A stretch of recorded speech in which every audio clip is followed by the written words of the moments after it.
For watching Highway 34 Connection. Today's podcast will begin shortly.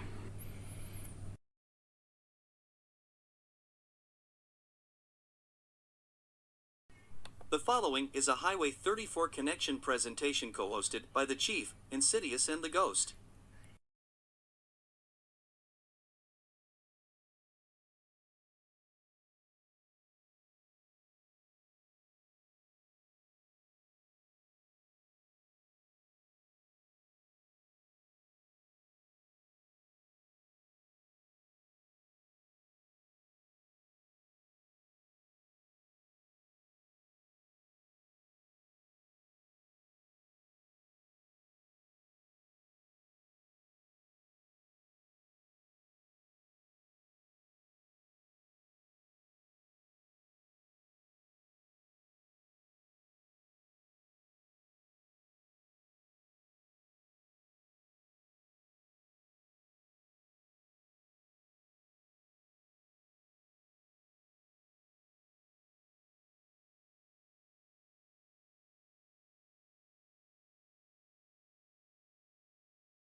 Holy hell, we're live. When did that happen?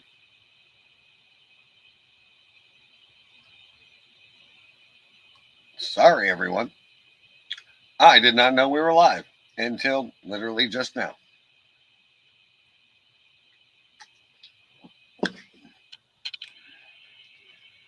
I know, for a guy that just had 2 teeth pulled, I'm sitting here drinking Monster.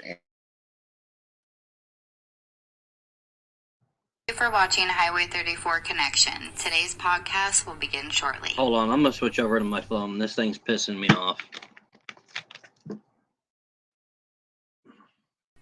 The following is a Highway 34 Connection presentation co-hosted by the Chief, Insidious, and the Ghost.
Okay, now that this is done being stupid.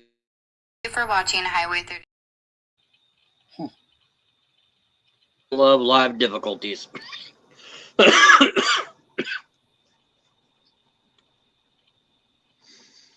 Eddie, you go ahead and tell me what you were saying. Everybody, welcome to Highway 34 Connection. I'm the Chief. He is Insidious. And we're just going to talk about some random stuff today.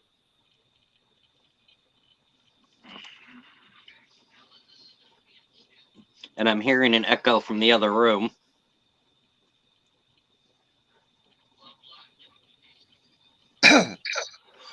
We'll see if he's able to talk since he had a couple teeth pulled today. And I never said there was a Temu sponsorship, so I don't know where you're getting your information. So what were you telling me about with Zeke and everything? Zeke signed a $6 million contract for 1 year. Well, I think it was 6. Let me get back up there. And then I'm going to have to go back to this one because I was just reading something else I didn't know happened in the sports bureau. So, yeah, okay. Yeah, it was $6 million with incentives. He gets a $3 million base salary and $1 million sign-on bonus with the New England Patriots. I don't know. I'm hoping Dallas re-signs him at some point, but who knows? Well, now they're going to have to buy out his contract. Yeah. Well, in other news, Jose Ramirez dropped Tim Anderson with a right hook in the wild White Sox Guardians brawl. Several players ejected. I'm going to have to watch that video. Yep. That does not surprise me. Hey, that's baseball, dude. I got to watch that video. Like I said, that don't surprise me.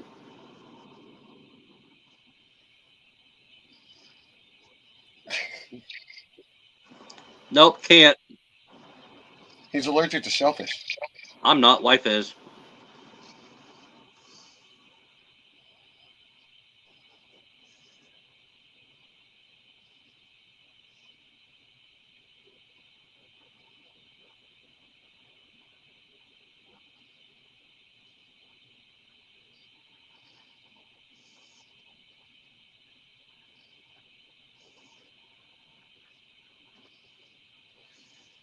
So, what do you have?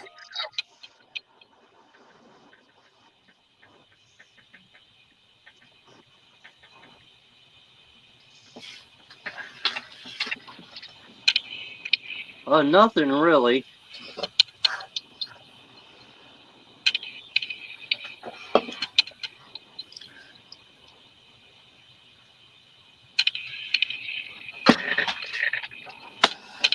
Well, 2 teeth pulled, and so far I have managed to do everything they have told me not to do. Dumbass. They say don't smoke. I say light up a cigarette. They say don't drink Monster. Have one.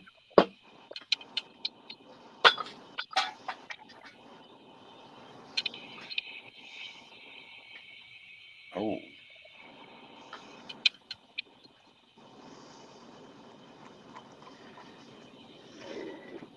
Oh my. What, bro? Oh, just reading something. More on this bra.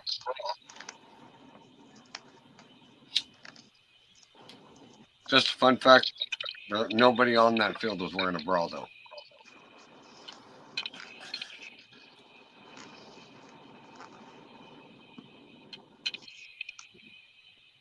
Don't even want to know. Dude, Ramirez did hit him clean. That was a hell of a shot.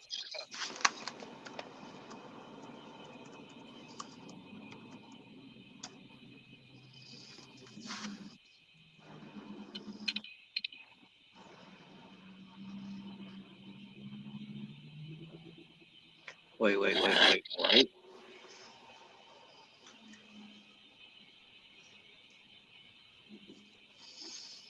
Alex Collins, a former NFL running back who played for the Seattle Seahawks and the Baltimore Ravens between 2016 and 2021, has died at the age of 28.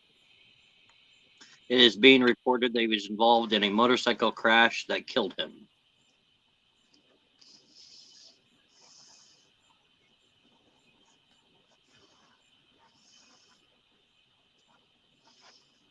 Dalvin Cook signs a 1-year deal with the New York Jets. Seen that one coming.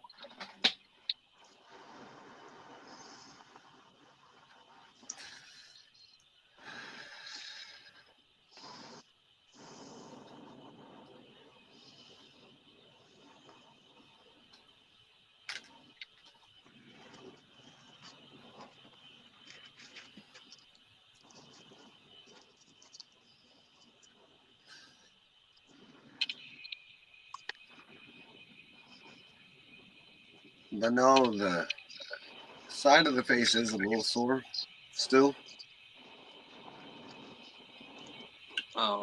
Not much in the lower jaw, but mainly on the gum line.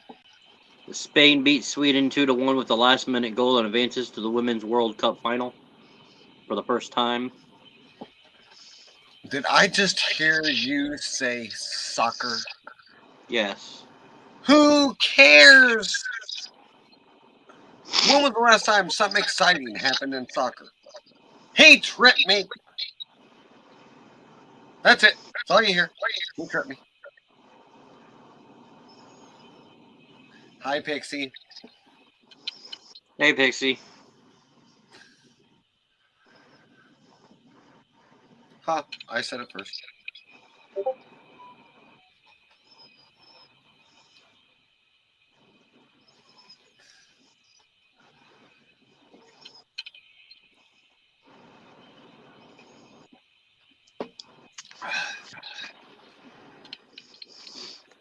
Just a simple thing.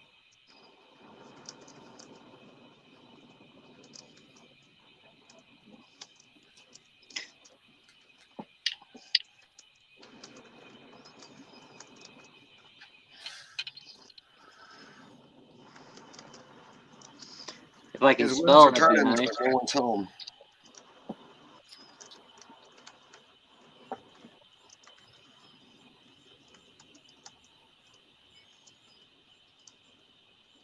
Right, Chief? Huh. The wheels are turning, but no one's home. Where? Biden's head. Oh, shit. That just That's happened. truthful.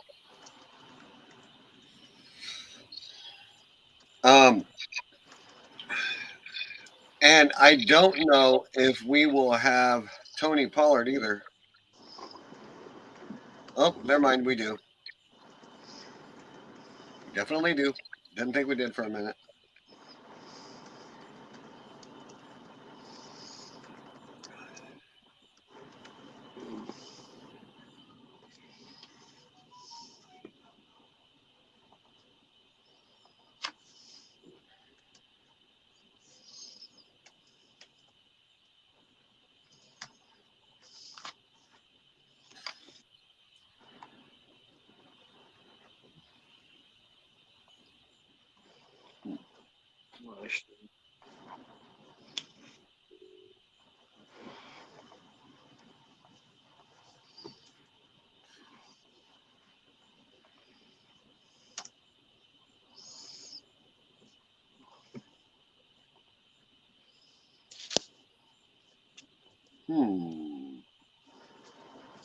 What? Not seeing anything good coming out of the NFL industry.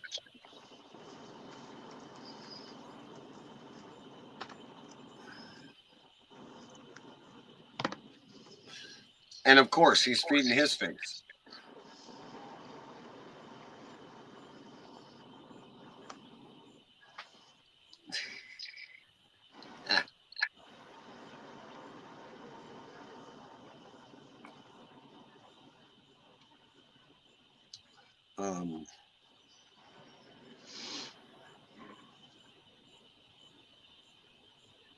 What? No.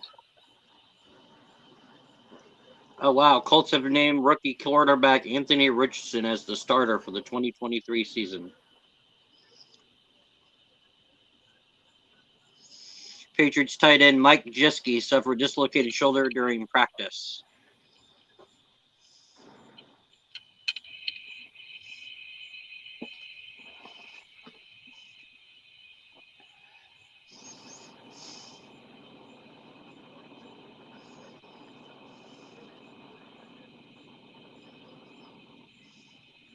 I'm gonna read this for a second.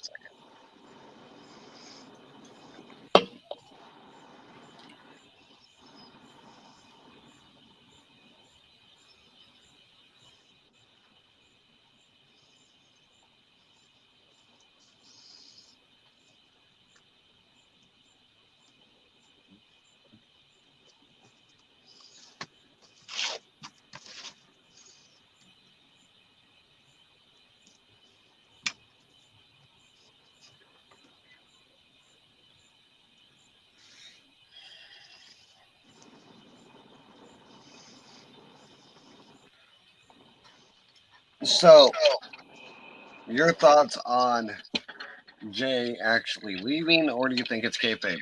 Okay, Fab. Well, I was wondering that, but at the same time, they have the Bloodline missing multiple shows. As in, like, they're trying to figure out what to do now. If it was Jimmy that would have left instead of Jay, it would have made more sense since his wife's the Knockouts champion Impact. But with Jay leaving, I see it being storyline. I don't know. Naomi's not there. What's holding him there?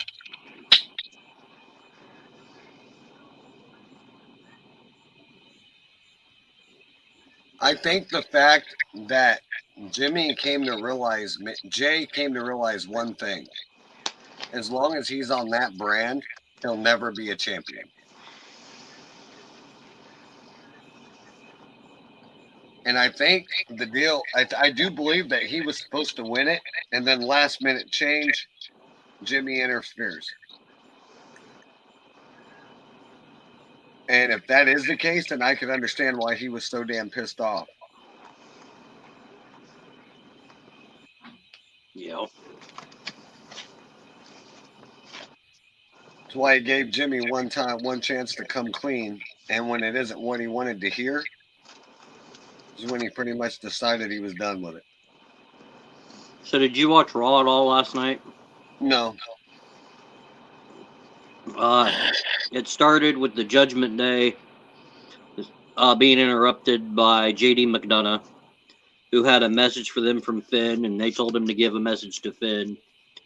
Then they all went backstage, and then it started a match with JD McDonough versus Sami Zayn. And then Finn showed up at ringside. JD lost.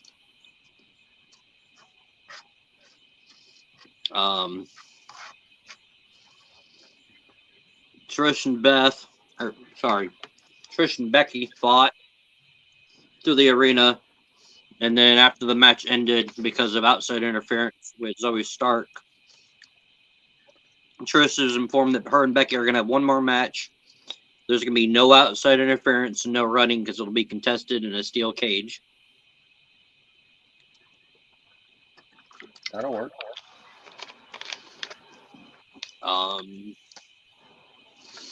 Gunther defeated Otis. Yeah. The main event was Seth accepted Nakamura's challenge for a world title match. Nakamura just needs to tell him the date, the time, and the place, and he'll be there. And then Nakamura laid him out again.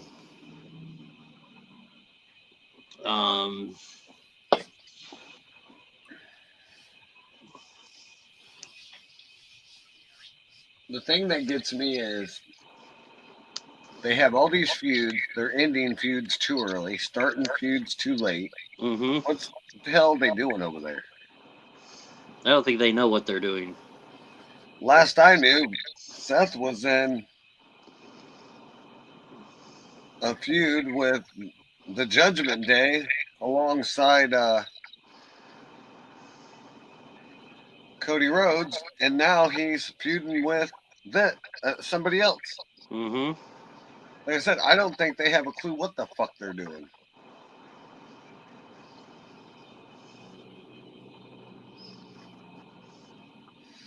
Which is kind of why I quit watching. Because until they get their storylines figured out, they're just jumping around, trying to make shit work, is how I want to say it. Right. The problem is, I think they're trying to find somebody to lead Raw like Roman Reigns does SmackDown. Yeah. Well, you have the person over there, just crown him a fucking title. And that's Cody Rhodes. Yeah, I know who you're talking about. Speaking of Cody, it was him and Sammy versus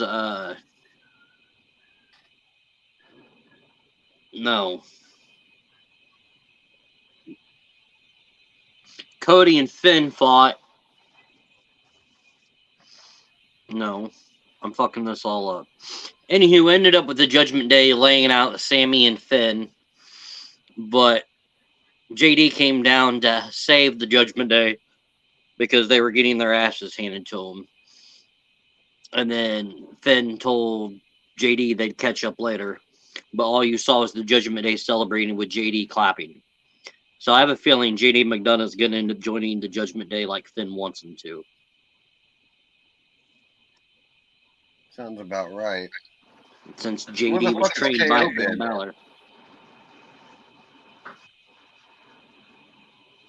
So where's Kevin Owens been?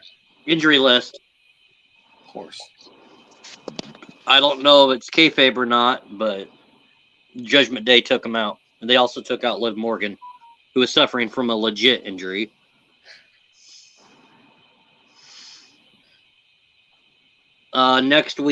Next is coming Monday.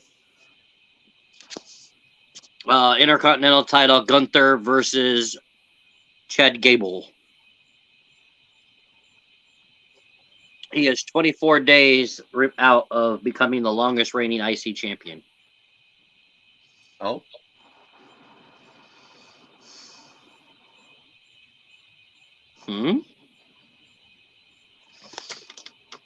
So I don't know if you've been watching AEW lately. Nope. But Rob Van Dam made an appearance. Yep. And then lost to Jungle Boy Jack Perry. Who would have thought? Who would have seen that coming? Yeah. Well, apparently, with him having a Legends deal with WWE, he openly admitted that WWE gave him permission to appear at AEW because they're not using him, so they told him to go ahead.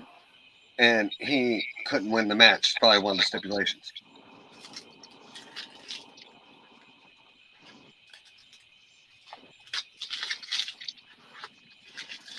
Knowing WWE, I can imagine, yeah, you can appear there. Go ahead. But you can't win the match. Right. That would be Vince McMahon's thing. Oh, you already know. Yeah, so the Becky Lynch versus Trish Stratus match ended via double countout. Right.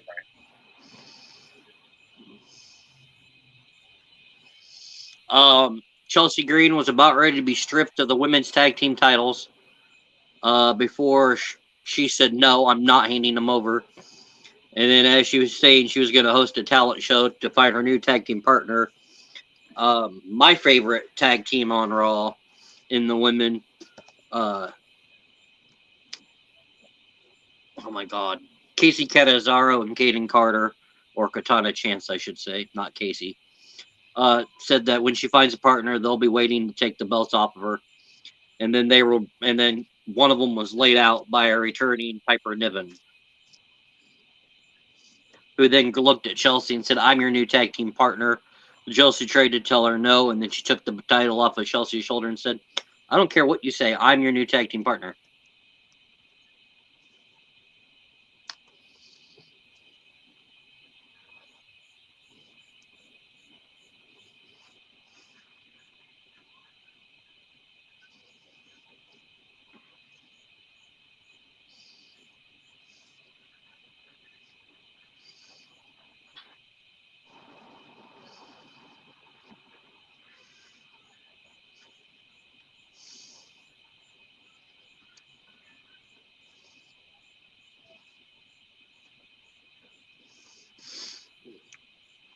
Okay, here's what I've been wanting to read, and I think the wrestling world wanted to hear this, so let this load here.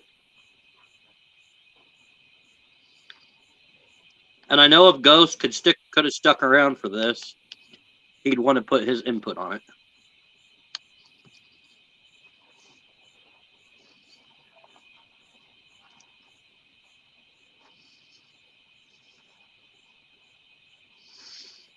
Prior to WrestleMania 39, WWE superstar the Bray Wyatt disappeared from WWE programming after it was announced that the Eater of Worlds Bray Wyatt would take on Bobby Lashley at the show of shows, but the bout never happened.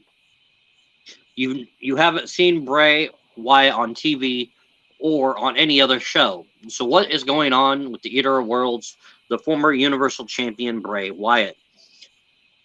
It has been revealed that Bray Wyatt has been suffering with a medical sickness that is keeping him from appearing on WWE programming or even leaving his home. Over the course of the last 30 days, Bray Wyatt has been seen outside of his house, returning to the gym and the WWE Performance Center, gearing for a WWE return.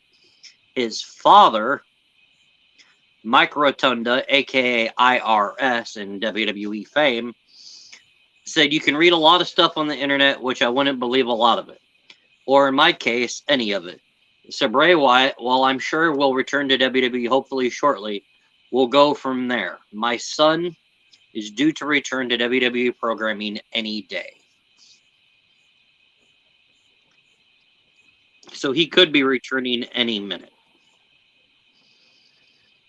And honestly, if they book Bray's return right, I think it should be on SmackDown after Roman retains his title or has a match. Have him come out and challenge Roman.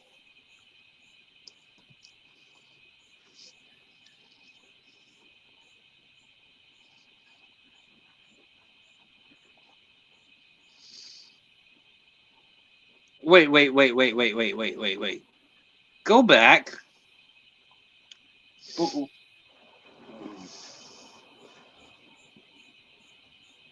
Oh, No, I wasn't seeing nothing in this picture.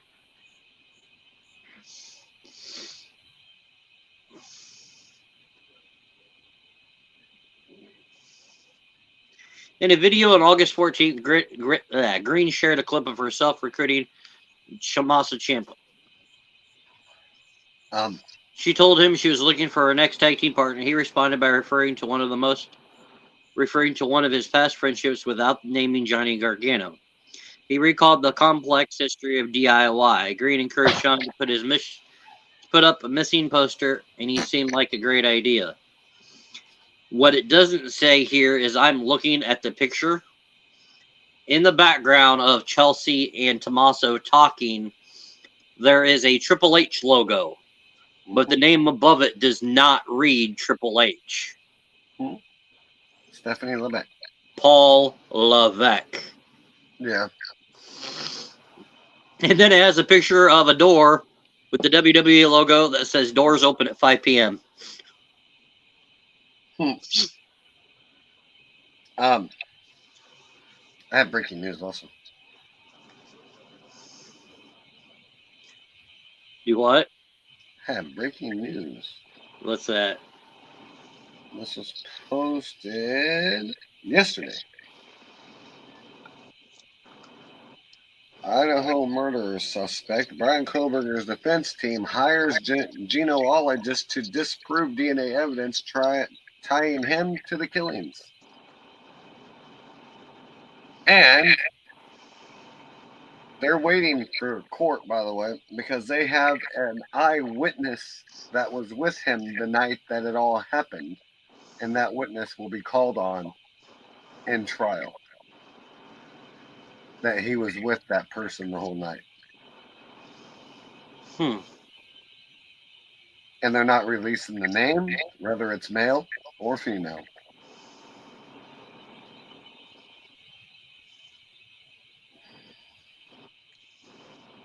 Says here his defense team has claimed that they will provide a witness to corroborate his alibi during the trial. Attorneys are working on a new defense tactic for his highly publicized murder trial. The defense team is trying to disprove vital DNA evidence linking Koberger to the murders of, we already know, was first arrested December, used by DNA from a knife sheath left on the crime scene to track him down. They used gene technology on the blood from the knife to create a DNA profile which matched Koberger's father. See, I still think the dad did it. Why? I mean, everybody has DNA. We all do. But it's all DNA scripted to ourselves. So they found the knife sheath and then connected it to his dad, but then arrested the son. Does that make sense to anybody else? No.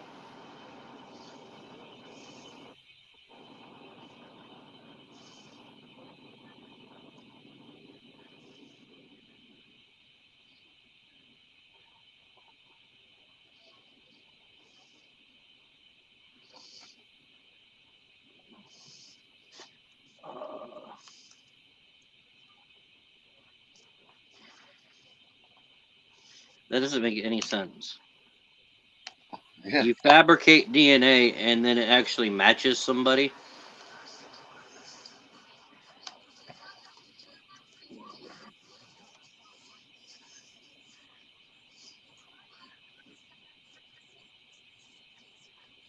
Well, they're both going against that. This is what the guy said that they hired. He's at a Boise State University. He said this is more aggressive challenge where they're saying, wait a minute, is this fruit of a poisoned apple or something? How did you get this genealogical match? Do we know it's a good match? Maybe you got tunnel vision early on in the case through a bad genealogy.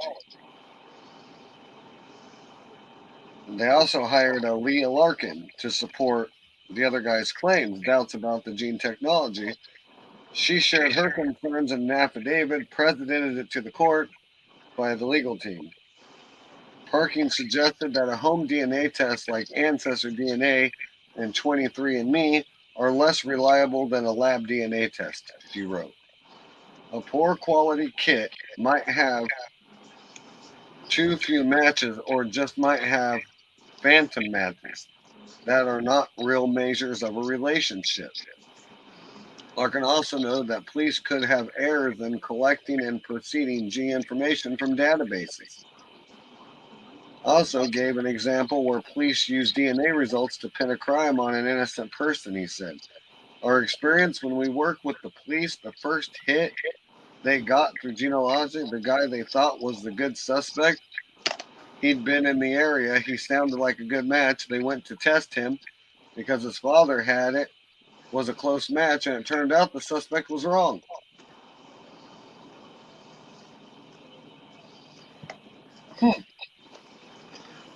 Sounds fishy.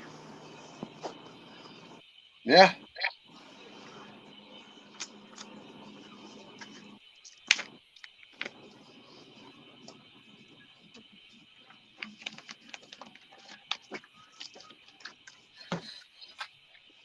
It does.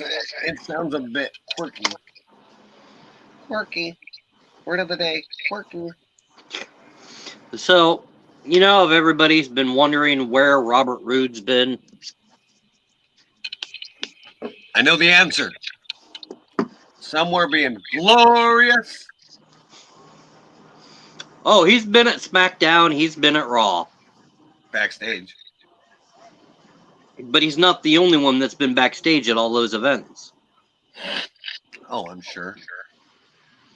Please Oh, tell let me me, read it. James Storm. No. Damn. This is from August 13th. Today is the 15th. According to Fightful Select, both Nick Aldis and Robert Roode have been backstage at WWE SmackDown this past week, and they will be appearing on Monday Night Raw, so last night, as the two of them are shadowing Petey Williams and JB Noble, who are current producers for the WWE. Both Aldis and Roode have been backstage learning the ins and outs of being a producer. Aldis and Petey Williams produced the AJ Styles Karrion Kross SmackDown match, while Roode and JB Noble produced Rey Mysterio defeating Austin Theory for the United States Championship. However, neither Aldis or Roode have officially announced they are retired from in-ring competition.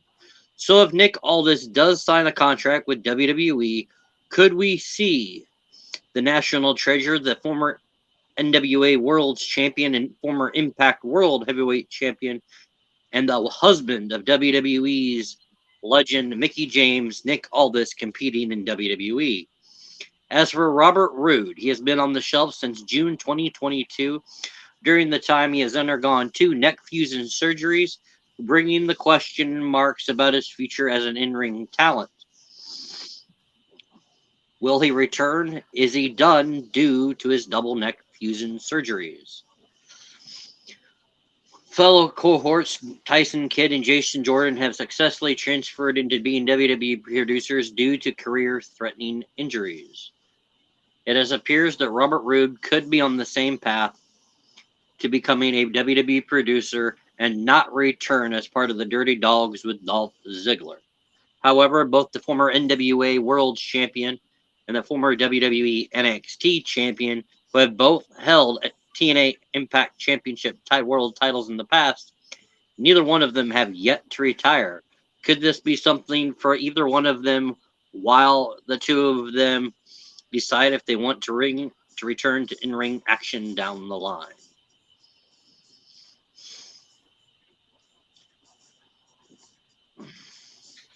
Over the past 15 years, there are many matches the WWE head honcho Vince McMahon wishes he would have booked. Here is a list of some of those matches, dream matches. Let's see if you agree on whether whether it was a good decision to book them or not. I already saw this one being on the list. Hulk Hogan, John Cena. Should it have happened, or are you glad that it didn't? Insidious. Hogan versus Cena. Are you glad it didn't happen, or do you wish that it did? Glad it didn't. Yeah, because it would have turned Cena heel in a heartbeat. This match I wish would have happened, because they're both good on the mic. The late Roddy Piper versus CM Punk. Yes and no. Now, he's delivered his devastating RKO to this legend before, but they've never had a rivalry or a match. Randy Orton, Jake the Snake Roberts. Yeah, I can see that one. Ric Flair versus AEW World Champion MJF.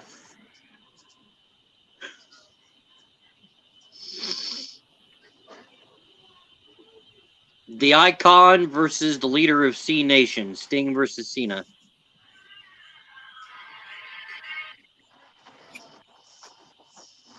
That would have been a match to watch. Another match on the list, Warrior versus Goldberg. No. No. Just no. Andre the Giant versus The Undertaker.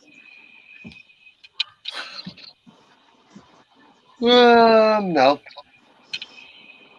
See, this next one would have been a good match just because they're all friends. The NWO versus D-Generation X. Yeah. It would have been good for its time. I still want to see this match. Dave Bautista versus Brock Lesnar. Because we all know Brock would clean his clock. And what though? Wrestling or MMA? It says wrestling. It'd be Brock.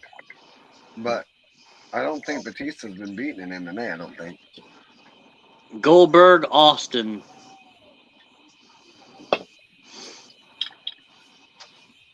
We've seen that before.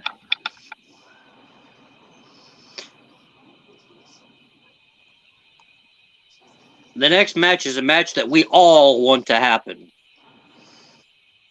Sting versus Taker. Yeah. Everybody wanted that match. Austin Hogan.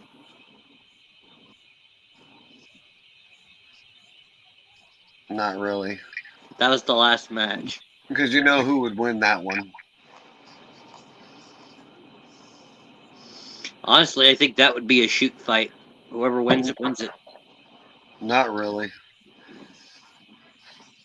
You got to think, in the time of the 80s, who was bigger? Hogan. Who still has the most fan base?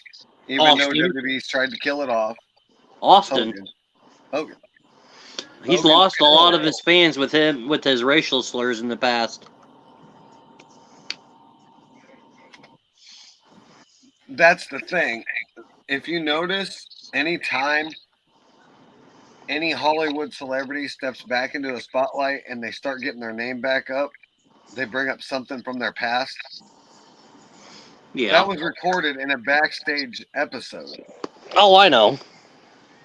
But what you don't hear about is Booker T saying that exact same racial slur live on WCW in 1998 Yeah. with Stevie Ray right there. And who was he talking to? Hogan. When he called him that same racial slur. Yeah, I forgot about that backstage segment. That's what I'm saying. You know, they can say what they want about racism, but I'm going to say this. I agree with Morgan Freeman. It's only there when you want to talk about it, when you want it to be relevant. Yeah. Because as that announcer asked him, well, do you think there's racism? There is now, because you just brought it up. It ain't there until you bring it up. Is there anything He's right. else you want to talk about? I don't have nothing. I have one more thing. It's sunny, 86 degrees, winds blowing about 10 degrees southwest. And no chance of precipitation.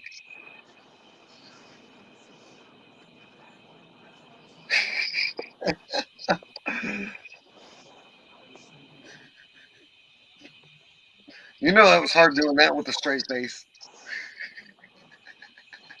Yeah. No, I have nothing. All right. Y'all The have a weather good was night. the last thing I had. Oh, wait. There's one more thing. How do you feel about Dallas going to the Super Bowl this year? I don't see it happening. I bet you we blow it in the playoffs. Oh, we will. You know, if I ever go to a Dallas game, I swear I'm going to be the guys off of Major League. They're going to blow it in the playoffs. They will. Do it every year.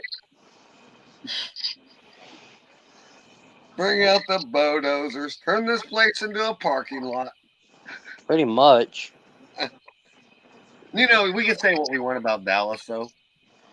But out of everybody, they're the richest. Mm-hmm. They got the most loyal fan base.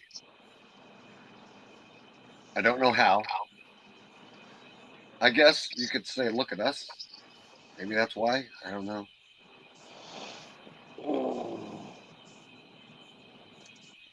What, Wyatt? What are you doing? I mean, we could probably go with 101 things to link a Dallas fan to Dallas, and none of it would probably be accurate. True. Because there's only one thing us guys actually care about those Cowboys. And it sure ain't them boys. It's the ones that dance. Oh, yeah, it's true. Tell me it ain't. Tell me you don't watch the football games just to watch the cheerleaders bounce around. Oh, yeah, that's right. They don't show them no more. Bastards. You know, I think football is becoming sexist. Guys only.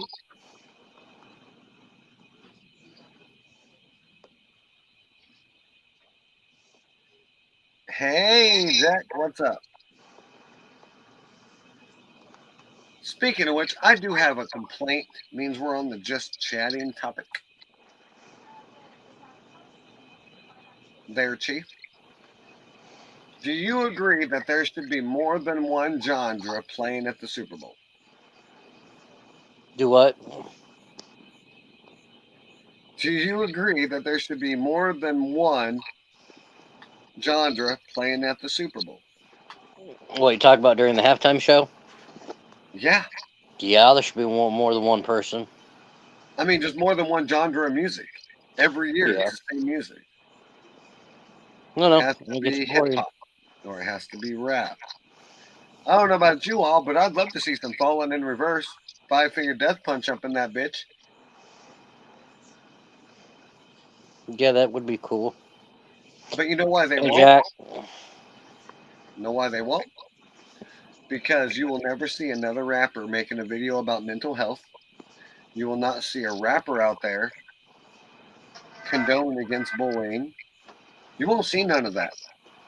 But you will in the rock industry. Yeah. If it ain't about drugs, sex, and crime, you will not see it on the TV at the halftime show.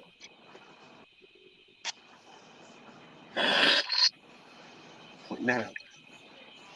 That's very true. Oh, it's damn true. You suck. On that note, please stand by. We'll be right back after a brief message from our sponsors. That's right. The official sponsor of Highway 34 Connection, the podcast, is Dubby Energy, a clean energy to help you be better. Dubby Energy. Try it today. Hey, it's the Chief from Highway 34 Connection and Chief_streaming. Check out officialchief34merch.com for all your merch for Highway 34 Connection and Chief Streaming. If you're interested in buying merch from Insidious_streaming, stop by my spread shop where you can find everything you want and need. Thank you and have a good day. Now back to your live podcasting here at Highway 34 Connection.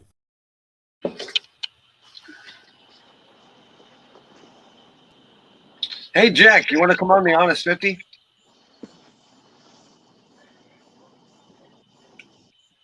He looks out of it. He should be in my position. I'm tired, and he had teeth pulled. And I don't know why, but I'm like, wee! But I have Call of Duty up. I'll be on here in a couple minutes once this ends. Right now, I have a laptop up, and I don't know if I will be on once this ends because I don't know what the wife wants to do. Shadaraza, what's up? Welcome in, Shada. Shaba. Don't ask me. I'm like a cracked out Insidious, and I don't know why. The pain med's wearing off. What pain meds? They didn't prescribe any, Oh, they normally do. and I haven't took any. Mm. Happy.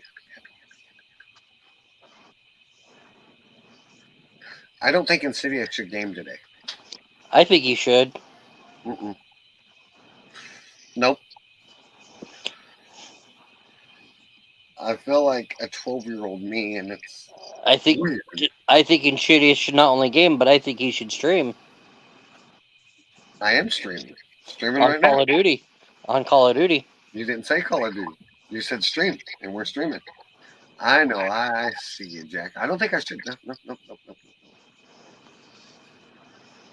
But we're going to end off here, and you can catch us over on Twitch at Insidious_streaming and over at Chief_streaming with Modern Warfare 2. And if he refuses to go live, well, we'll do another podcast where y'all can go off on him.